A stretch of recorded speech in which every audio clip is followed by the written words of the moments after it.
ಹೋಗ್ತಾ ಇದ್ದೀನಿ. ಜನರ ತೀರ್ಮಾನ ಏನಾಗಿದೆ ನೋಡೋಣ. ಯಾರು ನರ್ಸತ್ರು ಮತ್ತೊಬ್ಬರು ಅಂತ ಅವ್ರು ಏನು ಹೇಳ್ತಾರೆ, ಅದ್ಯಾಕೆ ಡಾಕ್ಟರ್ ಮಾತು ಬಾಯಿನಲ್ಲಿ ಆ ಥರ ಭಾಷೆ ಬರೋದಿಲ್ಲ. ಯಾಕೆ ಬತ್ತೋ ಗೊತ್ತಿಲ್ಲ, ನೀವೇ ಕೇಳ್ಬಿಟ್ಟು ನನಗೆ. ಸರ್, ಈಗ 3 ದಿನದಿಂದ ಮಠಕ್ಕೆ ಮಾಧುಸ್ವಾಮಿ ಅವರು ಬಂದಿದ್ದಾರೆ. ಒಂದಷ್ಟು ನಿಮ್ಮ ಬಗ್ಗೆ ಸಾಫ್ಟ್ ಆಗಿದ್ದಾರೆ ಅಂತ ಕೇಳಿದೆ. ಮಾಧುಸ್ವಾಮಿ ಅವರು ನನಗಿಂತ ಬುದ್ಧಿವಂತರಪ್ಪ. ನಾನೇ ಮಾಧುಸ್ವಾಮಿ ಅವ್ರನ್ನ ಈ ರಾಜ್ಯದಲ್ಲಿ ಒಬ್ಬ ಬುದ್ಧಿವಂತ. ನಾವು ಏನು ಮಾತಾಡಿದ್ರು ಕೂಡ ಅದಕ್ಕೊಂದು ಉಪಕ ಇದು ಮಾಡಿಬಿಡ್ತೀವಿ, ನೀವು ಉಲ್ಟಾ ಹೊಡೆದ್ಬಿಡ್ತೀವಿ. ಅದೇ ಬಂದಿದ್ದು ನಮಗೆ. ನಾನು ಮೊನ್ನೆ ಏನು ಮಾಡಿದೆ, ಮಾಧುಸ್ವಾಮಿ ಏನು ಅಂತ ಬೆಂಗಳೂರಿನಲ್ಲಿ ಕೇಳಿದ್ರು. ನನಗೆ ಮಾದಪ್ಪ ಇದ್ದಂಗೆ. ಮಾದಪ್ಪನವ್ರು ಒಳ್ಳೆ ಇದಾಗ್ತದೆ, ಅವರು ಒಳ್ಳೆಯವರಿದ್ದಾರೆ, ಒಳ್ಳೆ ಬರ್ತಾರೆ, ಒಂದಿನ ಇವತ್ತೆಲ್ಲ ನಾಳೆ ಬದಲಾವಣೆ ಆಗ್ತಾರೆ ಅಂದೆ. ಮಾದಪ್ಪನೂ ಬಿಟ್ಟರು, ನನ್ನನ್ನು ಬಿಟ್ಟರು, ಎಲ್ಲ ಒಂದು ಕಡೆ ಕೊಟ್ಟರು ಒಂದೇನೋ ಒಂದು. ಇದೆಯಲ್ಲ ಗಾಸಿಪ್ಪು, ಬಲು ಕಷ್ಟ ಕಣಪ್ಪ ನಿಮ್ಮ ಹತ್ರ. ಹಂಗಾಗಿ ತಂದೆ ಅಪ್ಪ ನೋಡಿ, ಒಂದು ನಿಮಿಷ ತಾಳಿ ಅಪ್ಪ, ಒಂದು ನಿಮಿಷ ತಾಳ್ರಯ್ಯ. ನೀವಾದರೂ ತೀರ್ಮಾನ ಮಾಡ್ರಯ್ಯ, ಬೇರೆ ಅವ್ರನ್ನ ಬಿಟ್ಬಿಡ್ರಪ್ಪ ಕಾಂಗ್ರೆಸ್ನವ್ರನ್ನ. ನೀವು ದಿನ ಸುತ್ತಾಡ್ತಾ ಇದ್ದೀರಿ, ಸಾವಿರಾರು ಜನ ನೋಡ್ತಾ ಇದ್ದೀರಿ ಒಡನಾಟನ. ನಿಮಗೆ ನಾನು ಸ್ಥಳೀಯನೋ ಹೊರಬೇಡನೋ ನೀವೇ ತೀರ್ಮಾನ ಮಾಡ್ಬಿಡ. ನಿಮ್ಮ ಉಬ್ಬಿದ ರಕ್ತನಾಳಗಳ ಸಮಸ್ಯೆಗೆ ಎವಿಸ್ ಆಸ್ಪತ್ರೆಯಲ್ಲಿ ಕೇವಲ 30 ನಿಮಿಷದ ಲೇಸರ್ ಚಿಕಿತ್ಸೆಯೊಂದಿಗೆ ಮುಕ್ತಿ ಹೊಂದಬಹುದು. ಹೆಚ್ಚಿನ ವಿವರಗಳಿಗಾಗಿ ಸಂಪರ್ಕಿಸಿ 8088837300. ನಿಮ್ಮ ತೀರ್ಮಾನಕ್ಕೆ ನಾನು ಬದ್ಧ ಆಯ್ತೀನಿ. ಅವರೇ ಹೊರಗಡೆ ಬರು, ನಾನೇ ಒಳಿಯ ಸ್ಥಳೀಯ. ಯಾಕೆ ಗೊತ್ತಾ, ಆ ಜನರ ಇದೆಲ್ಲ ಯಾವುದಕ್ಕೂ ಗೌಣ ರೀ, ದೇಶದ ಚುನಾವಣೆ ರೀ.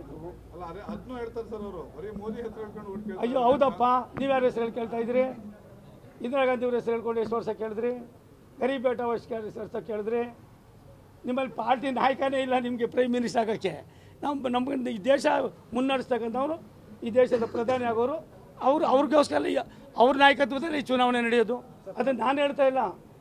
ನಮ್ಮ ಜನತಾ ದಳದ ಸರ್ವೋಚ್ಚ ನಾಯಕರು, ಈ ದೇಶದ ಚಿಂತಕರಾಗಿರ್ತಕ್ಕಂಥ ಮಾಜಿ ಪ್ರಧಾನಿಗಳ ದೇವೇಗೌಡ ಸಾಹೇಬ್ರು ಹೇಳ್ತವ್ರೆ, ಯಡಿಯೂರಪ್ಪನವ್ರು ಹೇಳ್ತವ್ರೆ, ಕುಮಾರಸ್ವಾಮಿ ಹೇಳ್ತವ್ರೆ. ಇವ್ರು ಅದಕ್ಕೆ ಎಲ್ಲ ಒಂದು ಕಡೆ ವಯನಾಡಿಗೆ ಹಾಕಿ ಹೋಯ್ತಾರಪ್ಪ ರಾಹುಲ್ ಗಾಂಧಿ ಅವರು. ಅದೇ ಅಪ್ಪ, ಅದು ನೀವು ಕೇಳ್ರಪ್ಪ, ನನಗೆ ಕೇಳಿಸ್ತೀರಿ? ನಾನು ಹೇಳಿದ ಮೇಲೆ ಏನು ಮಾಡ್ತೀರಿ? ಉಪ್ಪು ಖಾರ ಎಲ್ಲೆಲ್ಲಿ ಬೇಕು ಹಾಕ್ಬಿಡ್ತೀರಿ. ದಯವಿಟ್ಟು ನಿಮ್ಮ ಉಪ್ಪು ಬೇಡ, ಖಾರ ಬೇಡ, ನಿಮ್ಗೇನು ಅನಿಸ್ತದೆ ಅದು ಮಾಡ್ರಪ್ಪ. ಒಂದು ಸತ್ಯ, ನಾನು ಐ ಎಮ್ ಎ ಶ್ರಮಜೀವಿ, ಹಾರ್ಡ್ ವರ್ಕರ್. ಬೆಳಿಗ್ಗೆಯಿಂದ ರಾತ್ರಿವರೆಗೂ ಸಾವಿರಾರು ಜನರನ್ನು, ನನಗನ್ನಿಸ್ತದೆ ಲ್ಯಾಕ್ಸ್ ಟುಗೆದರ್ ಪೀಪಲ್ಸ್ನ ಭೇಟಿ ಮಾಡಿದ್ದೀನಿ. 100 ಕಿಲೋಮೀಟ್ರು, 1000 ಕಿಲೋಮೀಟ್ರ್ ಓಡಾಡಿದ್ದೀನಿ. ನನಗೊಂದು ಆಸೆ ಇದೆ, ಈ ಕ್ಷೇತ್ರದ ಜನ ನನಗೆ ಆಶೀರ್ವಾದ ಮಾಡಿದ್ರೆ ತುಮಕೂರು ಲೋಕಸಭಾ ಕ್ಷೇತ್ರದ ನೀವು ವಾಸ ಮಾಡ್ತಕ್ಕಂಥವ್ರನ್ನೂ ಸೇರಿಸ್ಕೊಂಡು ಒಂದು ಮಾದರಿ ಜಿಲ್ಲೆ ಮಾಡೋದಕ್ಕೆ ನನಗೆ ಇನ್ನೊಂದಷ್ಟು ಶಕ್ತಿ ಬರ್ತದೆ. ಅದಕ್ಕೆ ನಿಮ್ಮದು ಒಂಚೂರು. ನಿನ್ನೆ ರಾಜಣ್ಣವ್ರ ಮಗ ಹೇಳಿದ್ದಾರೆ 100 ದಿನದಲ್ಲಿ 10,000 ಕೋಟಿ ತರ್ತೀನಿ ಅಂತ ಹೇಳಿದ್ರು. ಇದು ನಿಜಾನ ಸುಳ್ಳು ಅನ್ನೋ? ರಾಜೇಂದ್ರ ನಮ್ಮ ಹುಡುಗ, ಇನ್ನೂ ಬೆಳಿಬೇಕಾದವನು. ರಾಜಣ್ಣವರು ನನಗೆ ಬೇಕಾದರು, ನಮಗೆಲ್ಲ ವೆಲ್ ವಿಷರ್ಸ್ ಅವರು. ಪಾಪ ರಾಜಣ್ಣನ ಮಗನ ಜೊತೆಲಿ ಇಟ್ಕೊಂಡು MLC ಅಲ್ವ ಅವರು, ಇನ್ನೂ 4-5 ವರ್ಷ ಟರ್ಮ್ ಇದೆ.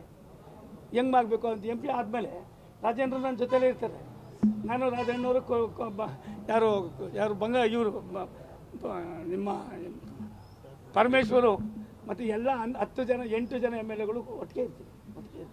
ಹಂಗಾಗಿ ನಾನು ಪಾಠ ಮಾಡೋದ, ಅವ್ರು ಪಾಠ ಮಾಡೋದು, ಅವೆಲ್ಲ ಮುಂದಿನ ದಿನಗಳಲ್ಲಿ ನೋಡೋಣ. 10,000 ಕೋಟಿ ಹೆಂಗೇನು ಹೋಗ್ತೀನಿ. ಹೆಚ್ಚಾಗಿ ರಾಷ್ಟ್ರದ ಪ್ರಧಾನಮಂತ್ರಿಗಳಿಗೆ ತಂದಾದಂಥ ಕನ್ಸರ್ನ್ ಇದೆ. ಈಗಾಗಲೇ ಈ ಕ್ಷೇತ್ರದ ಬಗ್ಗೆ ಸಾಕಷ್ಟು ಮಾಹಿತಿಯನ್ನು ತೆಗೆದುಕೊಂಡಿದ್ದಾರೆ. ಸೋಮಣ್ಣನ ಅಭ್ಯರ್ಥಿ ಮಾಡಿರೋದು ಯಾರು ಅಂತ ನಿಮಗೆ ಗೊತ್ತಿದೆ. ಹಾಗಾಗಿ ನಾನು ಒಬ್ಬ ಆಶಾವಾದಿ, ನನಗೆ ನಂಬಿಕೆ ಇದೆ ಈ ಜನರ ಭಾವನೆಗಳಿಗೆ, ಇವ್ರು ಕೊಟ್ಟಂಥ ಒಂದು ಮತಕ್ಕೆ ಎಷ್ಟು ಬೆಲೆ ಇದೆ ಅನ್ನೋದನ್ನು ತೋರಿಸ್ತೀವಿ.